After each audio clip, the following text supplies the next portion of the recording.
Ensuite, location longue durée. Location longue durée. Location longue durée. Moi, j'en fais très peu. Aujourd'hui, j'ai quasiment plus de lots.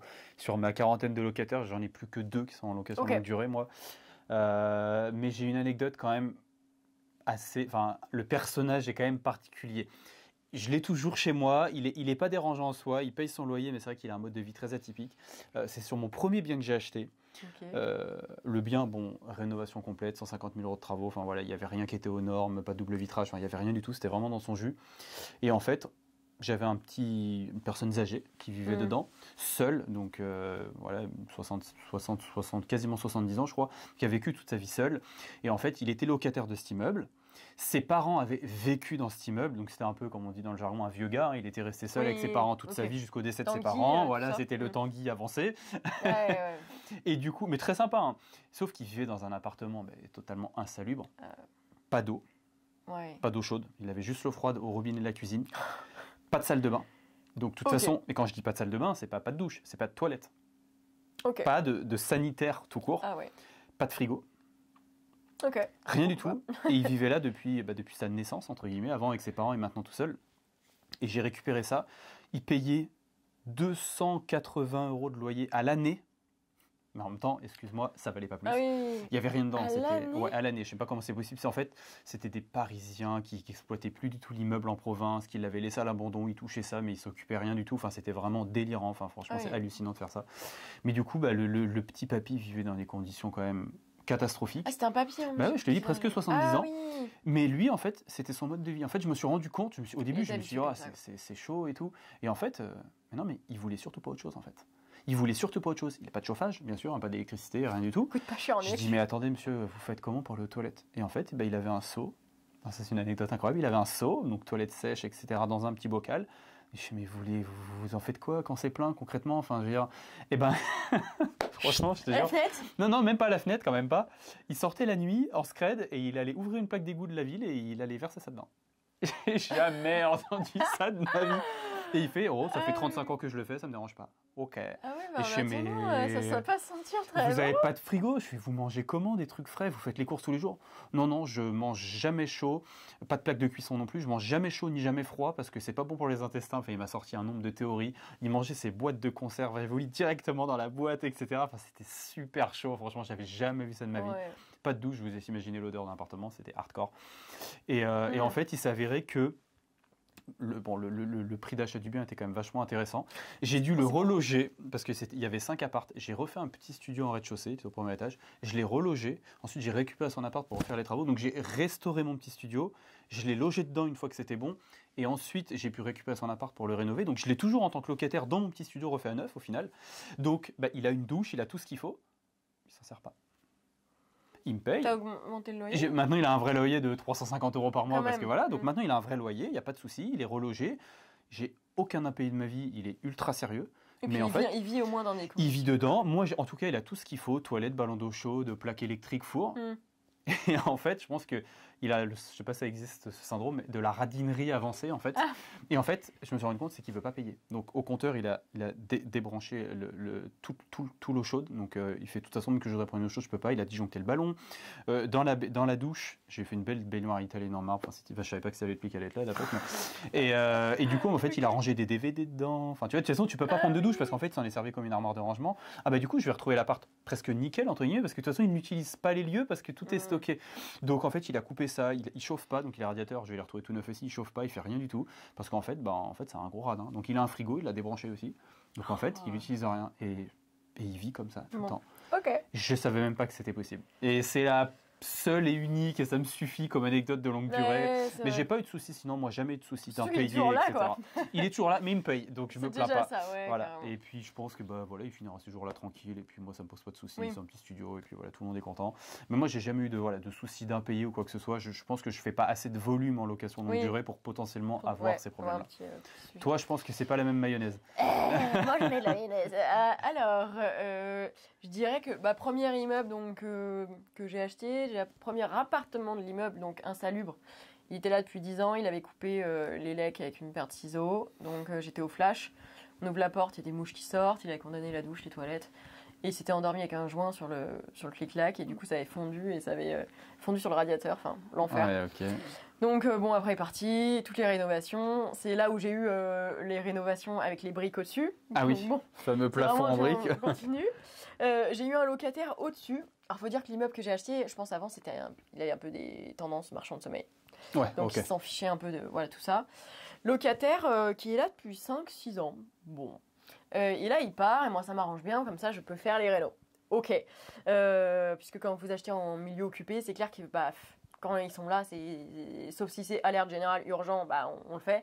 Sinon, moi, je préfère attendre qu'ils partent, on refait un truc clean, on repart sur des bonnes bases, voilà.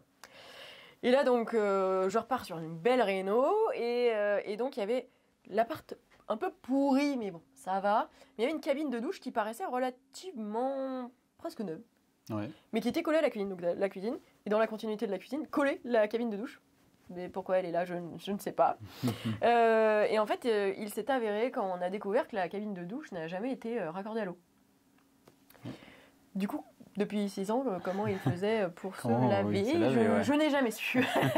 Je n'ai jamais su, mais ça c'était une sacrée anecdote. Sinon, location longue durée. Ouais, bon, j'en ai 2-3 des comme ça. Impayé, là, je vais raconter celle de maintenant. Impayé en live. Puisque vous l'avez en direct live depuis hier.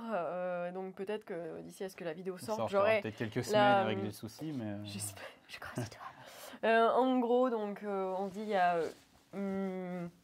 j'ai une locataire qui est là full time et que j'ai fait rentrer en novembre. Vous savez, parfois dans la vie, il y a des petits moments où vous vous dites, je vais être un peu plus sympa que d'habitude. Et ces moments-là, il faudrait les baffer. Ouais. Non, en fait, on n'est pas plus sympa que d'habitude. Non, on ne déroge pas au process, jamais. Et bien voilà, moi j'ai eu ce petit moment-là, bien fait pour moi, j'avais qu'à pas le faire. Bon. Et donc... dans la sélection de dossiers, tu veux dire? Ouais, dans la sélection du dossier, tout à fait. Et j'ai été un peu plus sympa, donc, alors que le dossier n'était pas full top, et j'ai pris quand même. C'est pas un dossier que tu aurais retenu en temps normal et tu as fait une faveur à la personne. J'ai fait une faveur et je me suis dit, j'ai jamais de galère, je descends mes critères, mes standards et voilà. Pour une fois. Et voilà. Premier mois payé, voilà. Et donc on était en novembre. On arrive en mars, elle paye une partie du loyer de mars. Donc déjà je tire un peu la sonnette d'alarme. Mais choses qui vont pas, oui j'ai eu un accident, oui j'ai eu un souci de santé, j'ai eu ci, j'ai eu ça. Enfin une montagne d'excuses. Ça commence à tricoter un petit peu. Avril, elle paye pas. Et donc là, moi je lui dis, par contre, en fait, moi je vous ai filé plein de coups de main, j'ai accepté votre dossier, je vous ai aidé pour plusieurs trucs, pour ci, pour ça. Il y avait 2-3 trucs dans le logement qui allaient pas. Je suis intervenue au plus rapidement possible. Elle avait froid, on a fait des recherches en long, en large, en travers pour résoudre les problèmes. Et donc, fin du mois, au final, elle accepte de partir. Ok, donc signature, état des lieux de sortie, inventaire du mobilier, ok. Je récupère l'appart. Et là, moi, il rebascule direct en location saisonnière puisque je ne prends plus maintenant. Si je ne suis pas sûre que j'ai pas un super dossier, je ne prends plus. Voilà. Donc en attendant, pour compenser la vacance locative, tu passes en location courte durée. Tout à fait. Donc c'est pas, moi je fais pas full déco stylé de dingue avec prix level up. C'est de la LCD transitoire. Voilà. Tout à fait. Et donc là, moi j'ai quelqu'un qui est censé arriver dans 2 jours. Et donc hier matin, j'ai une personne donc, de mon équipe technique qui se dit je vais quand même aller jeter un coup d'œil dans l'appart si tout est ok, s'il est clean pour la personne qui va arriver. Et en fait, il avait également changé la serrure parce qu'on ne sait jamais dans ce moment-là. Je voulais pas me dire si elle avait fait un double, je ne sais pas. Et eh bien, il m'appelle et il me dit on a un problème. Ailleurs général, on a un problème, qu'est-ce qui se passe? Et là il me dit en fait il est ok, et qui est-ce qui est dedans et qui est-ce qui a fait une effraction et qui a ouvert la porte, qui a changé la serrure? Eh bien c'est l'ancienne locataire qui du coup dit non mais en fait j'avais nulle part où aller d'autre. Du coup quand j'ai nulle part où aller, je me suis dit je vais aller faire une effraction chez mon ancienne proprio et elle a été prise de regret, un peu nostalgique, elle s'est dit finalement je ne rends pas l'appart. Et je sais pas s'ils y sont allés au pied de biche, mais je crois qu'en plus elle logeait chez son frère, elle a pas voulu la garder. Une histoire. Et changement de serrure. Hop, et donc là, échange. Ah non, mais je partirai pas. Là, en plus, vous faites accueillir par 3 3 Goliaths, Ouais. pas très agréable. Pas très sympathique, ouais. Donc moi, je me dis, alerte générale, je fais quoi? J'ai jamais eu de squat, parce que là, on est vraiment dans l'occupance andronitite, il n'y a pas de bail, il n'y a rien, c'est ça. finish. On est sur du squat Squat pur et dur. Ouais. Du coup, bon, bah, en plus, moi, je vais en tournage à Angers, donc avec Steven, et je gère la situation à distance. Ouais. Les procurations à faire en direct pour aller faire le dépôt de plainte. Donc, moi, j'ai une stagiaire en ce moment, il y a une personne technique, donc pour qu'il puisse y aller à ma place. Donc là, il fallait prendre rendez-vous carrément avec la greffière pour réussir à faire le dépôt, etc. En attendant, moi, on a harcelé tout le monde pour réussir à avoir un huissier qui se déplace pour acter la situation. C'est-à-dire qu'il y a bien quelqu'un dedans, quelqu'un qui est rentré de façon illégalement, et que ça a été fait dans les 48 heures du constat, quoi. Ouais, ça c'est important. Donc il faut absolument faire attention au délai. Donc là, alerte générale, on en a appelé je sais pas combien. En plus, il y en a qui vous disent non, mais vous n'êtes pas client régulier, je vous prends pas. Ouais, c'est ça. Ouais. Mais qui a un client régulier en tant que huissier? Enfin, Ouais. moi, je souhaite à personne Être d'avoir client un client régulier d'un huissier de huissier. justice, je sais pas si c'est bon chaud, signe. quand Hein, ouais. Au final, on en trouve un qui se déplace 20h30 quand même, hein, enfin 20h, ouais, par là. Qui va sur place, refus de répondre. Au final, après avoir un peu harcelé, où elle ouvre la porte, il a pu faire la sommation de partir, donc dans les 48 heures. Et là, il y a 5 personnes qui débarquent. 3 frères, enfin voilà, Ouais, la toute sainte la famille, ouais. pas très sympa. Autant vous dire qu'il a eu peur. Bah, oui, Il a eu peur, il a eu intimidation, menaces, violence verbale. Ouais. Moi, ils ont dit que si mon équipe technique ou moi-même on venait sur place, eh bien on allait clairement prendre cher. Donc un peu compliqué. Donc situation un peu en pleine tension. Moi je vous avoue que j'ai pas l'habitude non plus de gérer ce genre de choses-là et j'ai l'impression que on rentre dans mon truc, c'est un viol quoi en fait. C'est ça.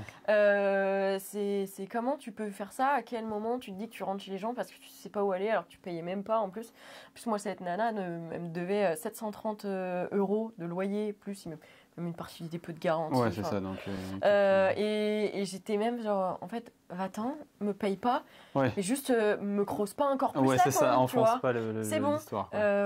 je veux plus en entendre parler. Et donc là, voilà, je suis dans une situation du coup compliquée. L'huissier, il a couru parce que c'était un peu la guerre. La personne du technique qui devait arriver à ce moment-là ouvre sa portière de voiture, une voiture passe et il se fait à moitié happer la jambe au passage. Comment vous dire, c'est la guerre. Et du coup, là, dépôt de plainte au tribunal. Donc là, c'est du pénal, donc il faut attendre en plus. En gros, c'est envoyé au procureur qui a donc 1 mois pour dire soit c'est classé sans suite. Bon, super. Classique. Soit il y a des recherches et là, il y a 6 mois d'enquête.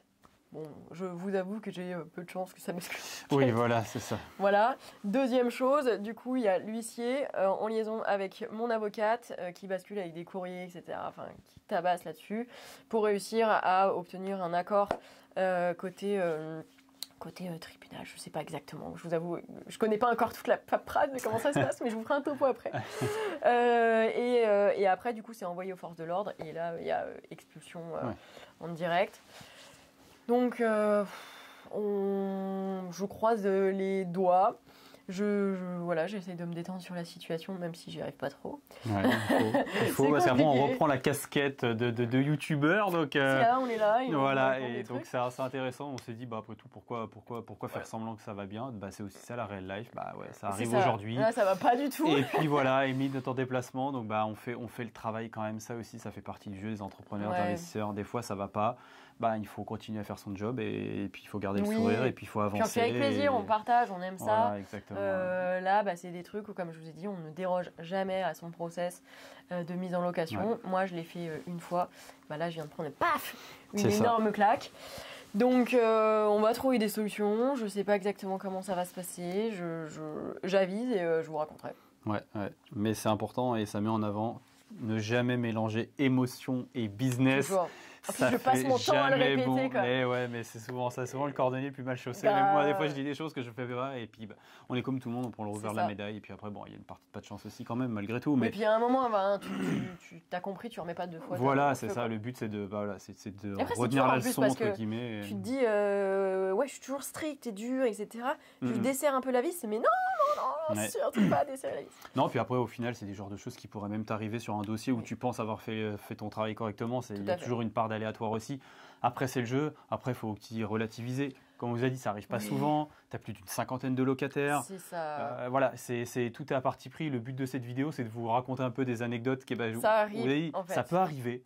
Après, il y a des galères. Il ne faut pas s'en servir comme excuse. Maintenant, voilà. Moi mon retour d'expérience aujourd'hui, c'est que quand ça m'arrive, honnêtement, je ne me sens pas comme quelqu'un à plaindre, c'est pas grave, il y a pire dans la vie, ça fait jamais plaisir, c'est toujours des moments tendus de stress, mais il faut reprendre de la hauteur par-dessus ça. Ça n'empêche pas que l'investissement immobilier, c'est quelque chose de fabuleux, qui offre des perspectives fabuleuses, et puis c'est comme tout, il n'y a rien de magique dans la vie, des fois il y a des petits moments comme ça qui piquent un peu, qui viennent un peu déstabiliser. Mais si vous aimez, comme nous, on aime ce qu'on fait, on aime investir. Honnêtement, moi, c'est pas ça. Moi, personnellement, c'est pas ça qui va m'arrêter. Honnêtement, il pourrait y avoir encore des fêtes chez moi et ça changerait pas grand-chose à ma vie, entre guillemets. Et je pense que c'est aussi une question de mindset. Voilà, comment vous voyez les choses, prendre de la hauteur, gérer le stress. C'est ça, c'est que tu prends une baffe. Moi, je sais que là, je prends une baffe. En 2-3 jours, je vais accuser le coup, ça va être chiant. C'est ça, le temps de gérer la chose. Et après, tu remontes et tu passes à autre chose parce que si tu restes au sol, la vie elle continue. C'est ça, la vie continue. C'est un échec que si tu restes par terre. Si tu passes au-dessus et puis de toute façon, un jour ou l'autre, le problème va se régler, que ça mette 1 mois, 2 mois, 6 mois, 1 an, ça se réglera. Toi, tu continues d'investir, tu continues à gérer tes 49 autres locataires et la vie suit son cours. Et voilà, c'est sûr que c'est une petite balle dans le pied de temps en temps. Des fois certaines qui font plus mal que d'autres. Mais voilà, il faut relativiser. C'est les aléas, ça fait partie du jeu. Voilà. On est pas mal niveau anecdote, je pense qu'on vous en dit pas plus, ça va pas vous faire peur. On fera d'autres vidéos parce que... Il va nous en arriver d'autres dans le futur, c'est sûr et certain. Il y en a plein que je n'ai pas sorti. Moi aussi, la liste est longue, mais voilà. Ça reste quand même quelque chose qui est quand même relativement rare. L'investissement immobilier, c'est cool. Puis ça peut pas se passer tout le temps bien. Non, ça serait pas cool sinon. Vous n'auriez rien à raconter en repas de famille. Ça serait fade, on s'ennuierait dans l'investissement immobilier. Et c'est vrai qu'on a toujours tendance à retenir que le négatif, le mauvais, tout ce qui se passe pas bien. Non, mais il se passe plein de choses géniales. Mais il se passe énormément de choses. Donc, je retrouve plein de LCD où les gens ont même fait le ménage, c'est nickel. Et ça arrive beaucoup plus régulièrement que des fêtes. J'en ai pas eu que 5 ou 6, j'en ai eu des centaines et des centaines qui ont fait ça. Donc voilà, mais c'est des choses qu'on retient pas forcément parce que ça passe un peu comme une lettre à la poste et on va retenir le truc mauvais. Mais il y a plein de fois où ça se passe super bien, il y a plein de fois où dans 95% des cas, les locataires sont super sympas, super compréhensifs, n'abîment pas les choses. Et ça reste quand même la très très grande majorité des cas. Donc ça reste quand même un régal de faire de l'IMO. Et on peut que vous encourager à investir, à bien investir intelligemment, mais à investir. Bon, on espère que cette vidéo vous aura été utile. N'hésitez pas à la partager, à la liker, à vous abonner sur nos chaînes respectives. Et on se retrouve pour une prochaine vidéo. Ciao, ciao. Bientôt.